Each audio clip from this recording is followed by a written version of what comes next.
आपके बायो का chapter heredity and evolution. तो चलिए स्टार्ट करते हैं।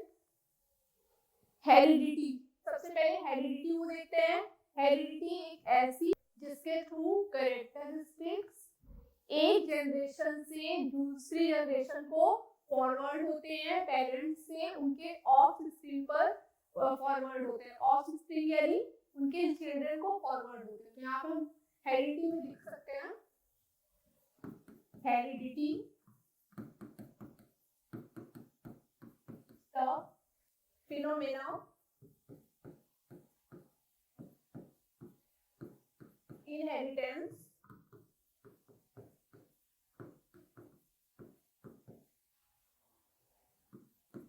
from parents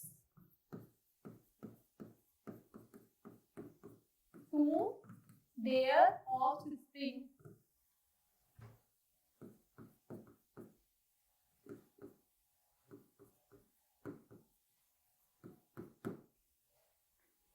जीन जो है हेरिडिटी की यूनिट है, हेरिडिटी का बेस है। अब देखते हैं इवोल्यूशन। इवोल्यूशन एक ऐसी प्रोसेस है जिसके थ्रू एक नया ऑर्गेनिज्म एक पुराने ऑर्गेनिज्म से ग्रेजुअली बहुत लंबे टाइम के बाद बनता है। Evolution is a process which by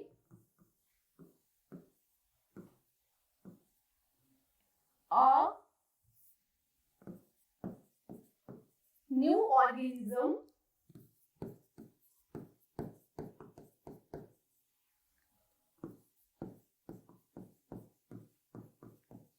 developed gradually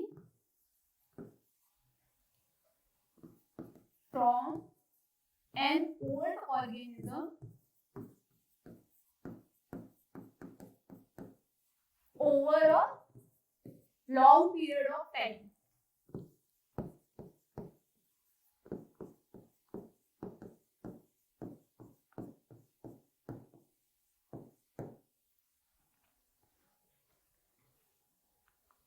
अब यहाँ पे वेरिएशन इन वायरस के थ्रू हम हेरिडिटी एंड इवोल्यूशन को समझेंगे। जैसे यहाँ पे एक वायरस है, वायरस कैसा रिप्रोडक्शन शो करता है, असेक्सुअल रिप्रोडक्शन।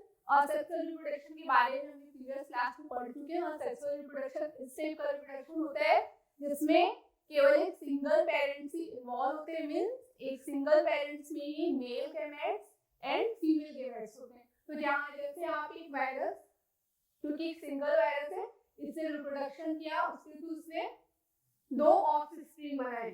यहाँ पे ये वाले ऑफस्प्रिंग में भी थोड़े चेंजेस आ गए। यहाँ पे जब स्टार्टिंग में जब वायरस बना था तो उसकी चारों साइड पे ग्रीन ग्रीन देख पा रहे होंगे आप। यहाँ पे जब इसके ऑफस्प्रिंग बने तो इसमें एक में रेड कलर आ गया, देन एक में ब्लू कलर आ गया।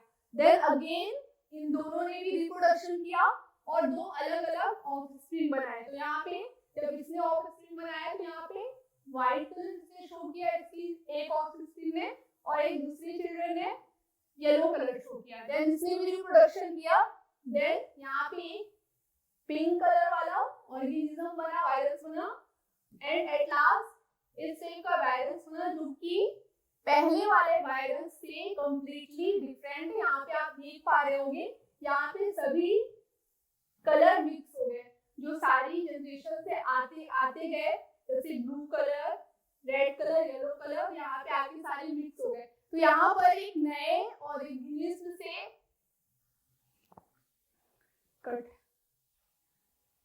तो यहाँ पर एक पुराने ऑर्गेनिज्म से एक नया ऑर्गेनिज्म बना, कब? ग्रेजुअली बना, और एक बहुत बहुत लंबे पीरियड के बाद। अब आते हैं अपने नेक्स्ट टॉपिक की ओर।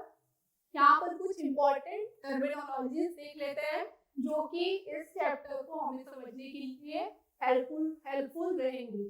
सबसे पहले देखते हैं जीन्स। जीन्स जो है हेरिडिटी की यूनिट है, हेरिडिटी का बेस है जिसके थ्रू कैरेक्टरिस्टिक्स एक जनरेशन से दूसरे जनरेशन को फॉरवर्ड होते हैं, पेरेंट्स से उनके ऑफस्प्रिंग को फॉरवर्ड होते हैं। तो जीन्स पे हम लिखेंगे genes is the unit of heredity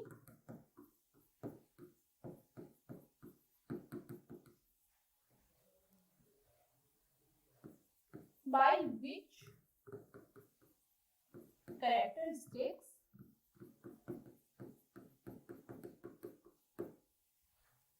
transfer from one generation to another generation.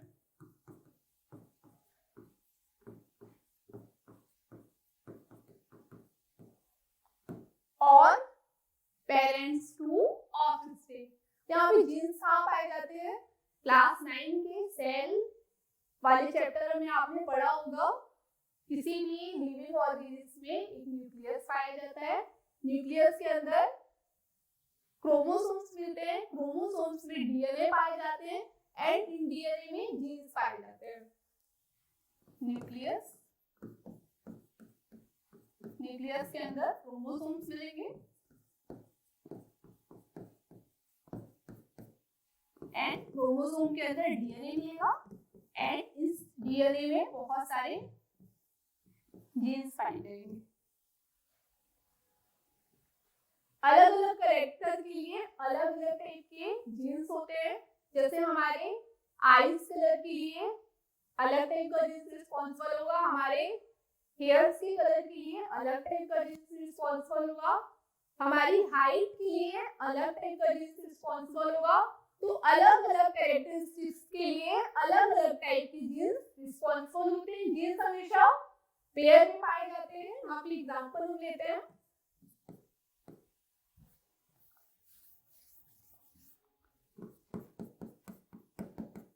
जैसे यहाँ पे हाइट के लिए जीन्स होगा, एक टी यूज करते हैं हम, एक स्मॉल टी और एक कैपिटल टी। तो कैपिटल टी होगा टॉल के लिए एंड स्मॉल टी रिप्रेजेंट करेगा ड्वार्फ को।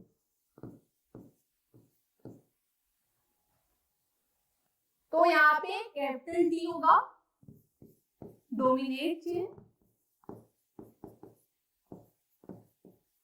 एंड यहाँ पे स्मॉल टी होगा रेसेसिव जीन।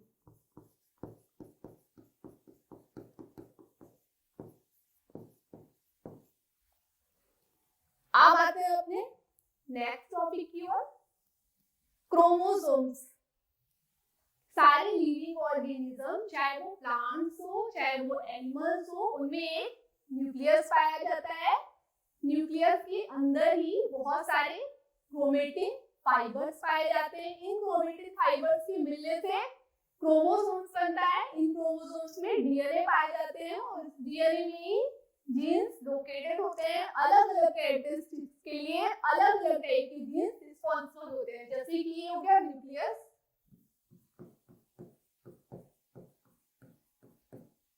न्यूक्लियस के अंदर एक अदर स्फेरिकल बॉडी भी प्रेजेंट होती है जिसको हम बोलते हैं न्यूक्लियोलस एंड इसमें बहुत सारे थ्रेड लाइक स्ट्रक्चर पाए जाते हैं जिसको हम बोलते हैं chromatin fibres.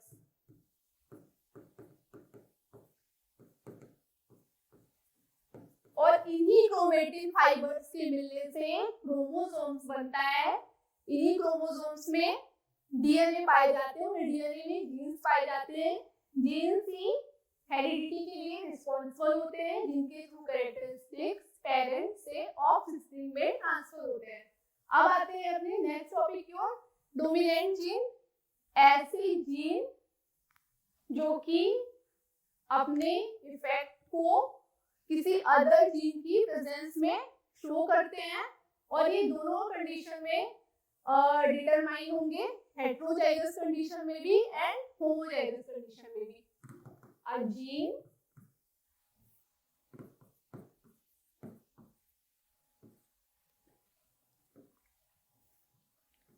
A gene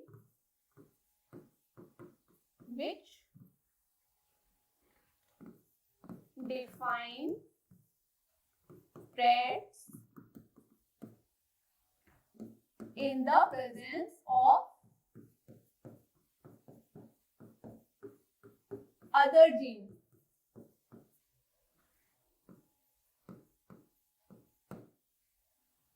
dominate gene other gene के प्रेजेंस में ही ट्रेड्स को शो करते हैं. जैसे कि यहाँ पे एक एग्जांपल लेते हैं. यहाँ पे capital T and small T,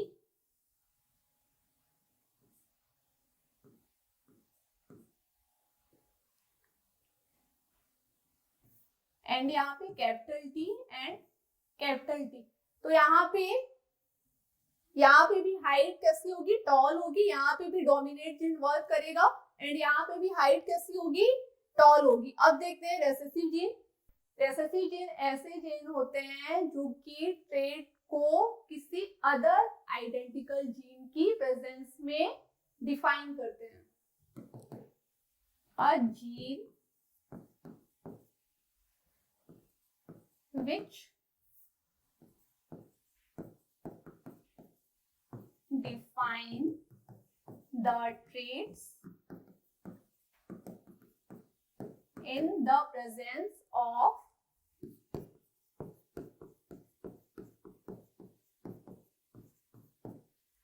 only other identical gene.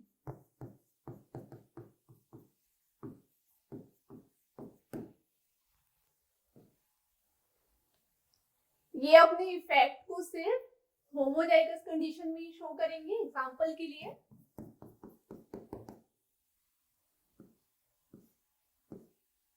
T, small T, capital T, small T and small T.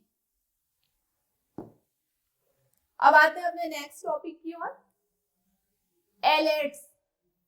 Elets किसी भी जीन का पेयर होते हैं जो कि किसी पर्टिकुलर प्लेस में प्रेजेंट होते हैं, किसी स्पेसिफिक क्रोमोसोम के ऊपर प्रेजेंट होते हैं. तो यहाँ पे लिख सकते हैं alleles, a pair of jeans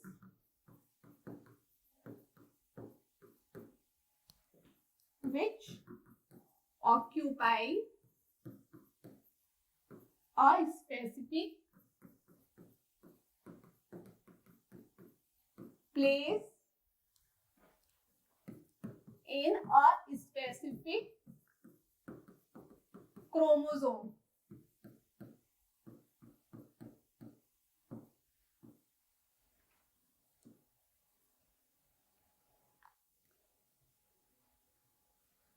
अब आते हैं अपने नेक्स्ट टॉपिक की ओर. ट्रेड्स. ट्रेड्स इनका यूज जेनेटिक्स में होता है और ये किसी जो है स्पेसिफिक सेल और स्पेसिफिक ऑर्गेनिज्म के इंडिविजुअल कैरेक्टरिस्टिक्स को शो करते हैं. Specific characteristics of an individual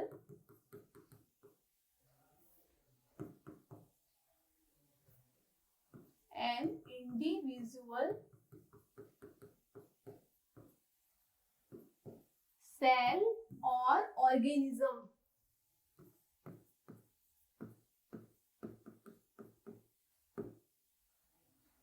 अब आते हैं अपने नेक्स्ट टर्मिनोलॉजी की ओर. होमोजाइगस. जब किसी जीनोटाइप में दोनों ही एलेट्स सेम होते हैं तब इस कंडीशन को हम बोलते हैं homozygous.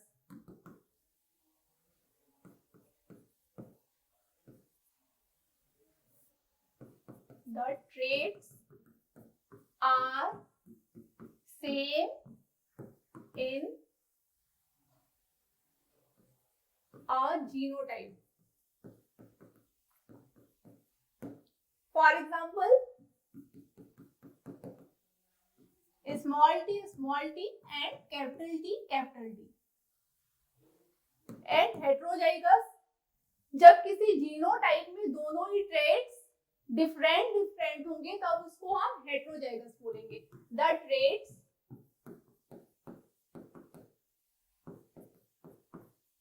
are different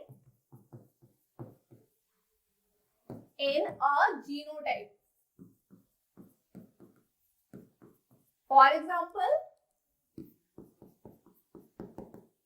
small t, capital T, और capital T, small t. Is it clear? अब आते हैं अपने नेक्स्ट टॉपिक की ओर, क्रॉस फर्टिलाइजेशन. फर्टिलाइजेशन क्या होता है?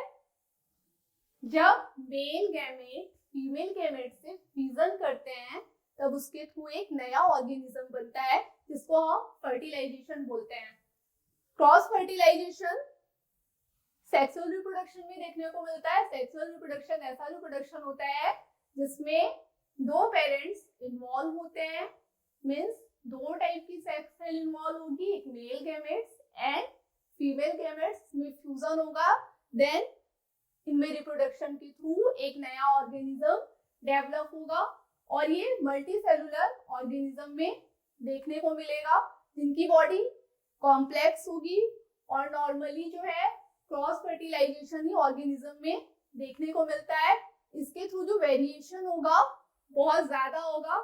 मीन्स जो एक नई जनरेशन बनेगी उनमें आइज कलर डिफरेंट हो सकता है, उनके हेयर्स कलर में डिफरेंट हो सकता है, उनकी हाइट डिफरेंट हो सकती है. तो इसमें बहुत ज्यादा वेरिएशन देखने को मिलता है. तो क्रॉस फर्टिलाइजेशन का एग्जांपल है क्रॉस पॉलिनेशन. पॉलिनेशन के बारे में हम अपनी प्रीवियस क्लास में पढ़ चुके हैं. पॉलिनेशन एक ऐसी प्रोसेस होती है जिसमें एंथर में प्रेजेंट पॉलन ग्रेन्स मूवमेंट करते हुए स्टिग्मा के टॉप पे आ जाते हैं. देन इस प्रोसेस को हम पॉलिनेशन बोलते हैं.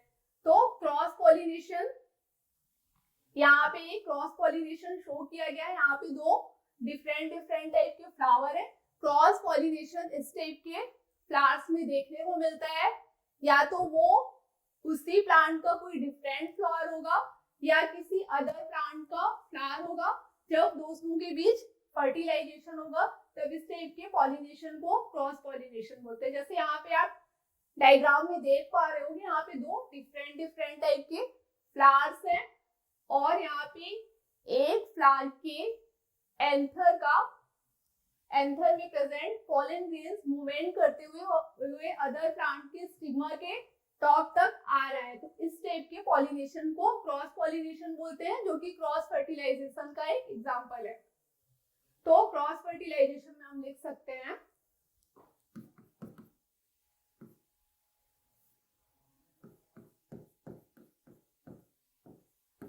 present in multicellular organism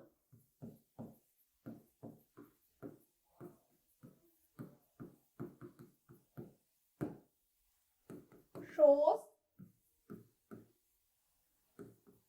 too much variation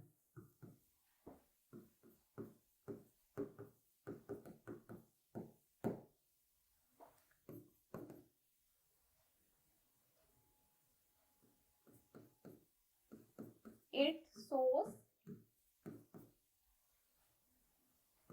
in sexual reproduction.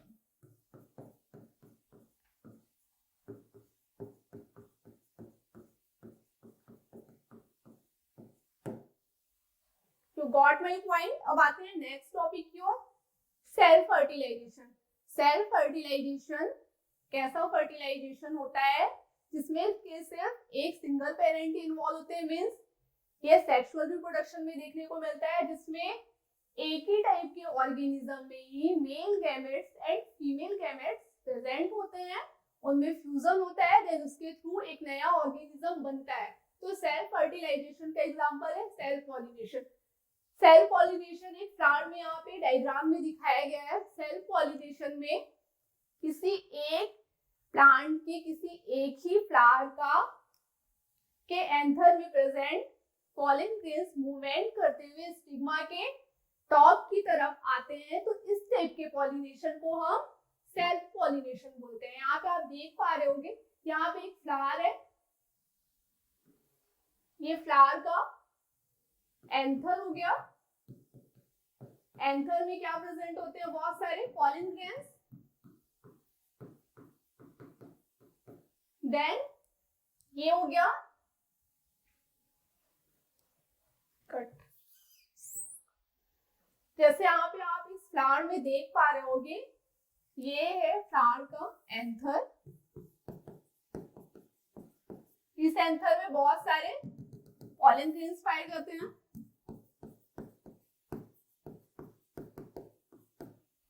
और ये है फ्लावर की स्टिग्मा। स्टिग्मा किसी भी फ्लावर का फीमेल पार्ट होता है। इन अदर हैंड एंथर किसी भी फ्लावर का फीमेल पार्ट होता है। कट।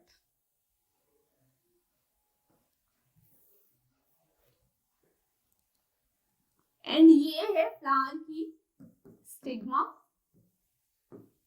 स्टिग्मा किसी भी फ्लावर का फीमेल पार्ट होता है। इन अदर हैंड एंथर किसी भी फ्लावर का मेल पार्ट होता है। तो जब किसी फ्लावर के एंथर में प्रेजेंट पॉलन ग्रेन्स मूवमेंट करते हुए उसी सेम फ्लावर के स्टिग्मा के टॉप की तरफ आते हैं, तब इस प्रोसेस को हम सेल्फ पॉलिनेशन बोलते हैं।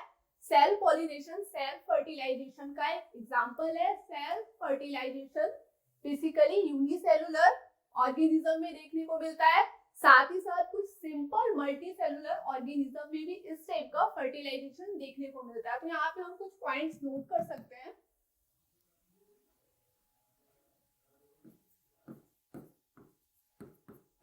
shows in asexual reproduction।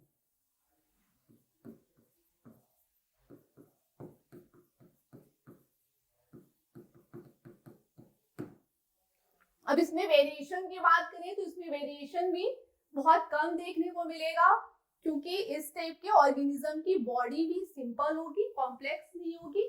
क्योंकि सेल्स की नंबर्स जितने कम होंगे बॉडी उतनी ज्यादा सिंपल होगी, और नंबर ऑफ सेल्स जितने ज्यादा होंगे बॉडी उतनी ज्यादा कॉम्प्लेक्स होगी। तो यहाँ पे यूनिसेलुलर ऑर्गेनिज्म में ही सेल्फ फर्टिलाइजेशन देखने को मिलता है। तो इनमें वेरिएशन भी बहुत कम ही मिलेगा। जो इनके ऑफस्प्रिंग बनेंगे उनमें अपने पेरेंट्स से जो भी उनके कैरेक्टरिस्टिक्स आएंगे तो उनमें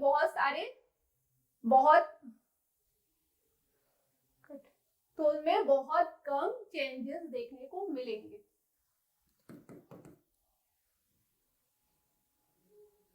लेस वेरिएशन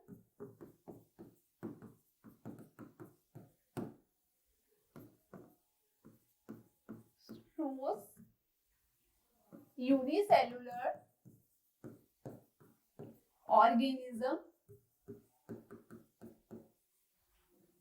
और simple multicellular organism.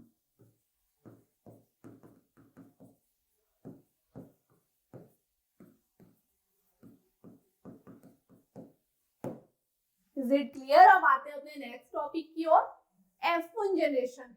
F1 generation cross fertilisation के थ्रू बनती है।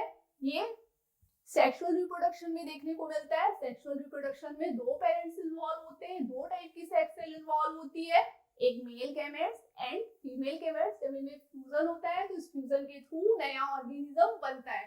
तो F1 जनरेशन देखने को मिलेगा। shows in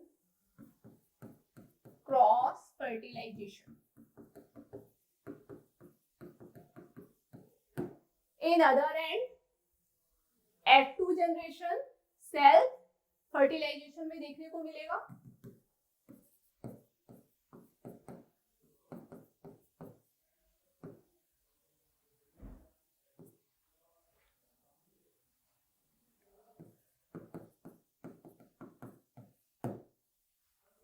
अब आते हैं अपने नेक्स्ट टॉपिक की ओर, जीनोटाइप और फिनोटाइप। जीनोटाइप जो हमारी जीन्स पे किस टाइप की कैरेक्टरिस्टिक्स के लिए कौन सा जीन्स रिस्पॉन्सिबल है, कौन से हमारी जीन्स हमारी बॉडी में प्रेजेंट है, मींस हम अंदर से कैसे हैं, तो उसको हम बोलते हैं genotype. In other hand phenotype जो जीन्स अपना इफेक्ट दिखाते हैं हमारी बॉडी के बाहर की तरफ, जैसे हमारे कॉम्प्लेक्शन की बात हो गई, हमारे हेयर कलर की बात हो गई, हमारी आईज के कलर की बात हो गई, तो हमारे फिनोटाइप में आएंगे। जीनोटाइप जीन से रिलेटेड थिंग्स, और फिनोटाइप हमारी बॉडी के बाहर जो भी इफेक्ट जीन्स प्रेजेंट करेंगे उनको फिनोटाइप बोलते हैं। तो जीनोटाइप किसी भी इंडिविजुअल सेल और इंडिविजुअल ऑर्गेनिज्म का एक जेनेटिक मेकअप होता है। Genetic makeup of an individual cell और organism,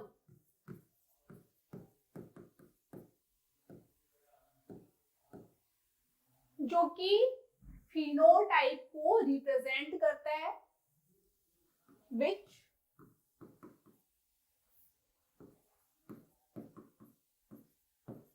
represent the phenotype।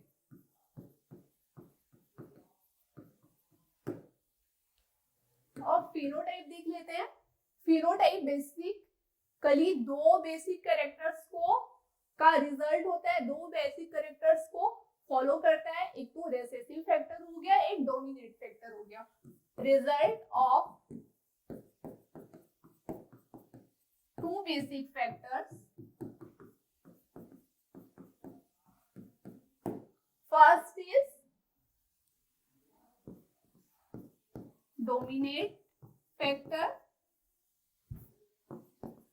and second is recessive factor.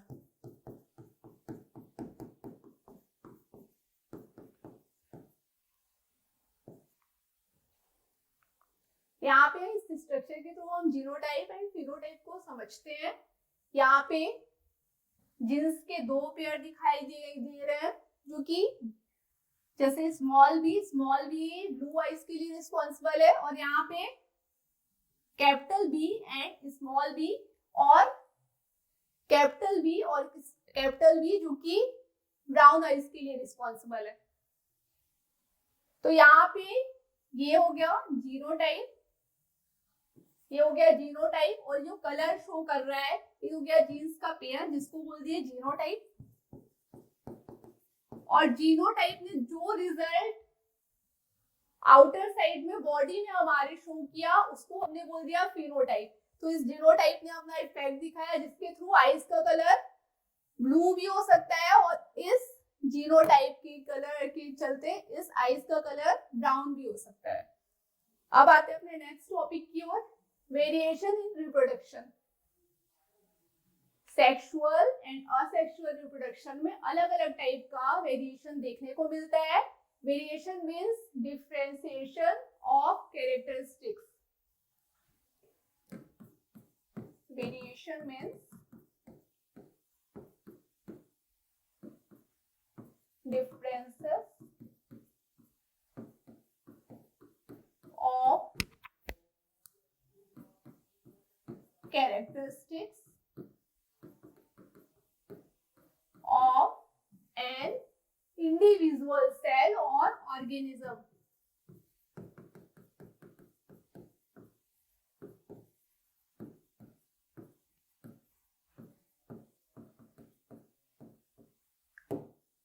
तो रिप्रोडक्शन दो टाइप के होते हैं। सबसे पहला होता है सेक्सुअल रिप्रोडक्शन।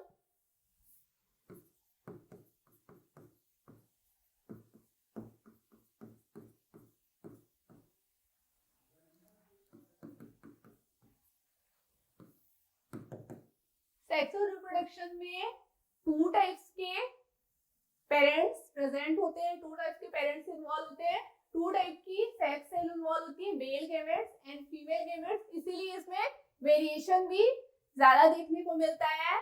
मींस जो ऑफ स्प्रिंग बनेंगे वो अपने पेरेंट्स से बिल्कुल डिफरेंट बनेंगे। तो यहाँ पे सेक्सुअल रिप्रोडक्शन मोर वेरिएशन शो करेगा। In other hand asexual reproduction less variation show करेगा।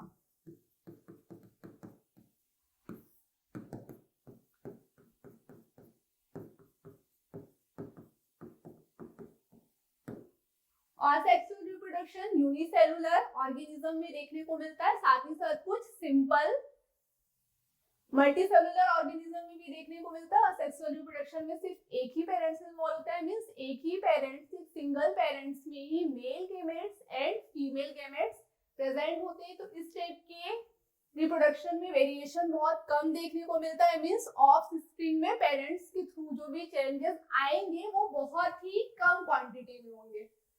अब देखते हैं वेरिएशन इज यूजफुल। वेरिएशन अगर यूजफुल है तो किस टाइप से यूजफुल है। यहाँ पर एक मॉथ, क्योंकि एक टाइप का वॉर्म है, उसका भी एग्जांपल लेते हैं।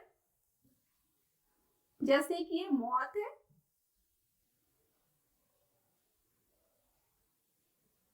ये स्टार्टिंग में ये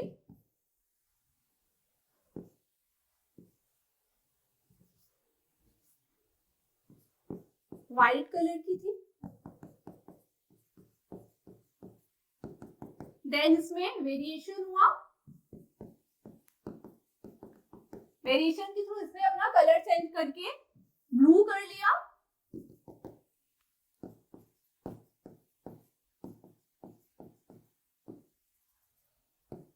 तो जब इसने अपना कलर ब्लू कर लिया तो ये प्लांट्स में आसानी से हाइड हो सकती है, जिससे इसे एनिमीज से प्रोटेक्शन प्रोवाइड हो रहा था। तो यहाँ पे वेरिएशन मॉथ के लिए कैसा हुआ, यूजफुल हुआ। इन अदर हैंड हम बैक्टीरिया का एग्जांपल लेते हैं। बैक्टीरिया जो है सबसे इस अर्थ में सबसे पहले लिविंग ऑर्गेनिज्म है। तो सबसे पहले जब इस अर्थ में बैक्टीरिया आए तो वो टेम्परेचर को ज्यादा टेम्परेचर को बियर करने लायक नहीं थे। धीरे धीरे उनमें वेरिएशन हुआ, वेरिएशन होने के साथ ही साथ बैक्टीरिया में टेम्परेचर को बियर करने की कैपेसिटी भी बढ़ती गई, और जैसे जैसे इनकी कैपेसिटी बढ़ती गई वैसे ही इनमें वेरिएशन होता गया, और वेरिएशन होते होते ये ग्रो करते गए। तो यहाँ पे वायरस के लिए वेरिएशन यूजफुल हुआ, बट जो वायरस की फर्स्ट जनरेशन थी, पहली जनरेशन थी, वो तो टेम्परेचर को बियर नहीं कर सकती थी, तो फर्स्ट जनरेशन डिस्ट्रॉय हो गई। तो वायरस की फर्स्ट जनरेशन के लिए तो वेरिएशन यूजफुल नहीं था, बट आने वाली वायरस की अदर जनरेशन के लिए, उनके फ्यूचर में आने वाली जनरेशन के लिए, उनके लिए वेरिएशन बहुत ही यूजफुल साबित हुआ। अब देखते हैं importance of variation. Variation important क्यों है? सबसे पहले तो ये किसी भी लिविंग ऑर्गेनिज्म के एक्सिस्टेंस को बनाए रखने के लिए जरूरी है। अगर वेरिएशन नहीं होगा तो कोई भी लिविंग ऑर्गेनिज्म इस अर्थ पे सरवाइव नहीं कर पाएगा, अपने एक्सिस्टेंस को बनाए नहीं रख पाएगा। जैसे कि हमने अभी वायरस का एग्जांपल लिया था, अगर वायरस की फर्स्ट जनरेशन में ही वेरिएशन नहीं होता तो वो टेम्परेचर को बियर नहीं कर पाते, और वहीं से वायरस की जो पीढ़ी है, वायरस की जो जनरेशन है, वहीं पे एंड हो जाती। उनमें वेरिएशन हुआ और उन्हीं वेरिएशन के थ्रू वो नई जो जनरेशन डेवलप हुई वो टेम्परेचर को बियर करने लायक बनी, जिसके थ्रू वायरस आज भी हमारे एटमॉस्फेयर में प्रेजेंट है, और डिफरेंट टाइप्स से ये अपना डेली अपने जो है साइज को, अपने जो है शेप को कन्वर्ट कर रहे हैं। नई नई वेराइटीज वायरस की हमको देखने मिल रही है। तो सबसे पहले हम इसमें पॉइंट लिखेंगे, existence make existence of any living organism. Then second importance है वेरिएशन का। सोचो अगर वेरिएशन नहीं होगा तो हमारे फेसेस एक दूसरे से डिफरेंस नहीं होंगे, हम एक दूसरे से अलग नहीं दिख पाएंगे, हम सब एक जैसे दिखेंगे तो कैसा होगा। इसीलिए यहाँ पे भी वेरिएशन इंपॉर्टेंट रोल प्ले करता है। अगर वेरिएशन नहीं होता तो हम सब देखने में एक जैसे होते हैं। Make differences of any living organism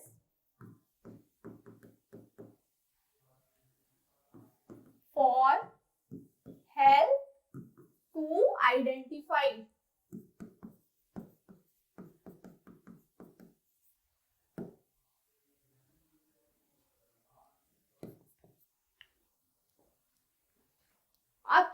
point देखते हैं कि वेरिएशन क्यों जरूरी है।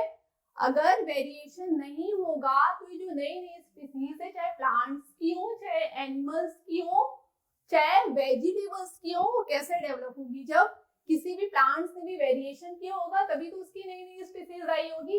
तो किसी भी प्लांट्स की नई स्पीसीज के को सस्टेन करने के लिए, उनके एक्सिस्टेंस को बनाए रखने के लिए भी वेरिएशन बहुत जरूरी है। Make existence of various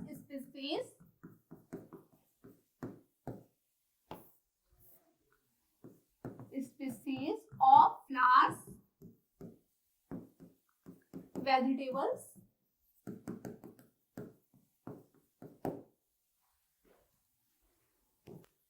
and animals। तो इस टाइप से वेरिएशन हमारे लाइफ में बहुत ही इंपॉर्टेंट रोल प्ले करते हैं। सारे लिविंग ऑर्गेनिज्म वेरिएशन पे डिपेंड है। अगर वेरिएशन नहीं होगी तो कोई भी लिविंग ऑर्गेनिज्म इस अर्थ पे सरवाइव नहीं कर पाएगा, अपने एक्सिस्टेंस को नहीं बना रख पाएगा। तो यहाँ पे हमारा ये चैप्टर एंड होता है। हम अपनी नेक्स्ट वीडियो में dihybrid cross and monohybrid cross के बारे में स्टडी करेंगे। आई होप आज की वीडियो आपको पसंद आई होगी। आपके जो भी सजेशंस हैं और आपकी जो भी कमेंट है आप हमें कमेंट बॉक्स पे लिख सकते हो। अगर ये वीडियो आपको पसंद आई है तो इस वीडियो को ज्यादा से ज्यादा शेयर करें, साथ ही साथ हमारे चैनल को सब्सक्राइब करना ना भूलें।